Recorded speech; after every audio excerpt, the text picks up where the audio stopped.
So I've been shooting with the Canon R3 ever since it came out, and I really love this camera. I've made a bunch of different videos on this channel about it, and today I'm making another one. And this video is going to be about 5 really useful features that the R3 has that you may or may not know exist. So the first useful feature I want to talk about that the R3 has is the ability to display the lens focal length on the screen and in the viewfinder as you're shooting. Now this is particularly useful with zoom lenses, and because I shoot with the Canon 28-70 f2, this is super useful for me. To access this option and turn it on, you just have to go into the shooting menu, which is the red camera menu, scroll over to menu number 9 and go up to shooting info display, then scroll down and go down to lens info display and turn the focal length display to enable. Then on the back of the screen and in the viewfinder, you will see in the bottom right corner the millimeter length of the lens that you're shooting with. And because this is a zoom lens, as I start zooming in, you will see that millimeter length start creeping up and up and up, all the way up to 70 millimeters, which is the maximum length of this lens. Now, this is particularly useful if you want to specifically shoot at, say, 35 millimeters or 50 millimeters, something in between the extremes of the lens, but you don't want to have to take the camera away from your eye to look at the markings on the lens, set it to specifically 35 or 50, and then bring the camera back up. Now you can just look at that information on the screen or in the viewfinder as you're shooting and make adjustments accordingly. The second feature I want to talk about is the register/recall shooting function option found in this camera and many other Canon cameras. Basically what this is a custom button setting where you can just press one button on the camera and automatically have the camera recall a bunch of different settings that you pre-program. So to access this, you have to go over to the custom functions menu, which is the little orange menu on the far right, and then go over to submenu number 4 and then down to customize buttons. Then you have to choose a button that you want to program this to. For me, I use the little asterisk button on the back of the camera because that's just a button I don't use for anything else. So if you scroll down to that button, and then in the submenu, you can choose the function register/recall shooting function. Then click the little info detail set button, and you'll see this list of all the different settings that you can program to this button appear. So the way I have this set up is I basically have this set up as like an emergency mode, where if I'm shooting in a super dark environment or if I'm outside and I have the camera stopped way down and it's super bright, and then I walk inside and I see a moment that's happening, say at a wedding or an event or something like that, and I just have to capture that moment but don't really have the time to change my shutter speed, change the ISO, change the aperture, kind of reset all those settings, maybe my focus point's in a different spot on the camera. I just want to be able to just with one button, just press a button and take a photo and have it be correctly exposed. And so the settings that I have programmed here for my needs personally are I have my shutter speed set to 1/250th, my aperture set to f2.8, and my ISO set to auto because I don't really care if the photo is grainy as long as I get the shot. Then I have most other things set to auto. I do have subject tracking turned on. I have eye detection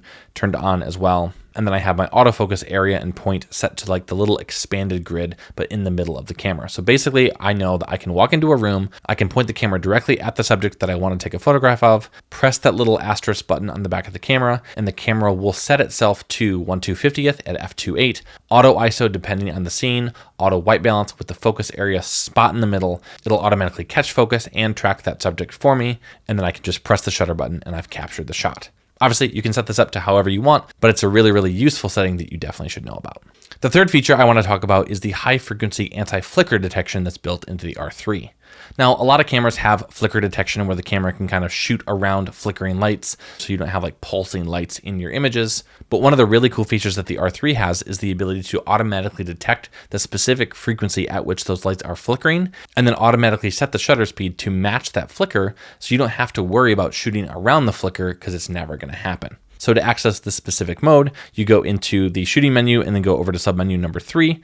Anti-flicker shoot is the top one, and you can turn that on. That's just where the camera will kind of try to shoot around the flicker. But what I'm specifically talking about is the second item on this menu, which is the HF anti-flicker shooting. So if you go in here and turn this on, and then you can go down to auto detecting, and if you press this, it'll ask you to hold the camera still, point it at the lights. The camera will automatically evaluate the scene, see which frequency the lights are shooting at, and then set your shutter speed to a very custom shutter speed so that your camera is literally shooting with the flicker of the lights and you're not going to get any light flicker. Now, obviously, this does mean you have to lock in your shutter speed, and sometimes the flicker is too slow or just doesn't work with the lighting that you're in, but it's a really useful feature, especially for video, because you can also do this in the video mode. Now, of course, that means I was breaking the 180-degree shutter rule on the video angle, but I would much rather break that rule and have footage that wasn't pulsing and flickering than have footage that was technically like maybe correct based on that 180-degree shutter rule and have it just be flickering like crazy. So it's a really useful setting. Obviously, you have to kind of pick and choose when you use it, but it's absolutely useful to know that this is there and the power of what it can do for those specific situations.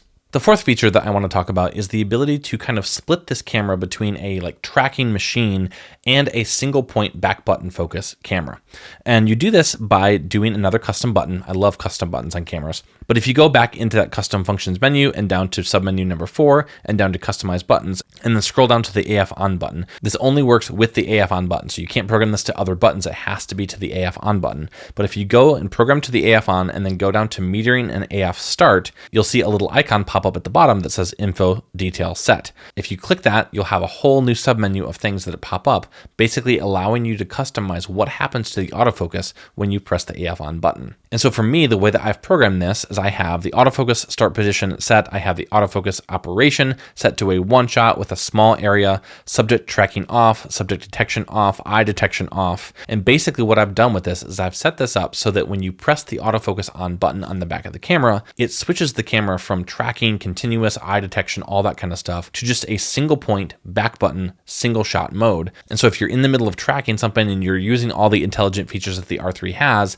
and then you want to switch to just a single spot, lock on, maybe recompose a little bit without the camera tracking and doing all that kind of stuff, you can just press the autofocus on button. It switches all those autofocus modes over immediately, and then you can recompose, you can do all that kind of stuff without the camera tracking, without the continuous autofocus going. It's a really, really handy feature. And then the last useful feature that I want to talk about is the ability that the R3 has to do focus bracketing in camera. Now, if you don't know what focus bracketing is, this is used a lot in architectural and product photography, and basically it's a way to get everything in focus in the frame through compositing different focus setups from multiple different images. Now, the R3 can actually do this in the camera. So to access this, you go back to your shooting menu and go over to shooting submenu 6, and then down to focus bracketing, where you can set up how many shots you want the camera to take, the focus increment that you want it to jump from every single shot. And then once you've set all these different settings up, you can literally just press the shutter button. The camera will automatically bracket through all those focuses, slowly moving the focus automatically from frame to frame, and then composite all those images into one image that is perfectly in focus without you having to composite everything in post.